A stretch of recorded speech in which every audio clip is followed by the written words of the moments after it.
আমার সফলতার পেছনে আমার অতীতের করা ভুলগুলো আপনি কিভাবে এড়িয়ে চলবেন চলেন আজকে জানি। শুরুর 1 থেকে 2 বছর আমি শুধু টেকনিক্যাল নিয়েই কাজ করতেছিলাম। মার্কেটের মধ্যে শিওর শট খুঁজতেছিলাম, অন্যের স্ট্র্যাটেজি ফলো করতাম। এগুলো ছিল আমার প্রথম দিকের ভুল, যেটা আমি বুঝতে পারিনি। ট্রেডিংয়ের সফলতার পেছনে মূল চাবিকাঠি হচ্ছে 100%-এর মধ্যে 80% হচ্ছে সাইকোলজিক্যাল। কিভাবে আপনি আপনার ইমোশন কন্ট্রোল করবেন, কিভাবে আপনার ডিসিপ্লিন মেনে চলবেন, সেই বিষয়গুলো। তাছাড়া আরেকটা ভুল আমাকে অনেক কষ্ট দিয়েছে, সেটা আপনাদের কাছে শেয়ার করছি। আমি একটা নির্দিষ্ট সময় ধরে ট্রেডিং করতাম, 1 মাস বা 15 দিন। দেখা যেত 10 থেকে 12 দিনের মাথায় আমার ইমোশনের কারণে ট্রেডিং ব্যালেন্স 0 হয়ে যেত। এটা আপনাদের সাথেও হতে পারে।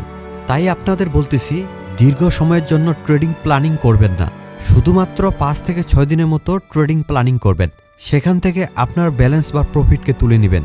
এই টেকনিক কাজে লাগিয়েও আপনি প্রফিটেবল হতে পারবেন।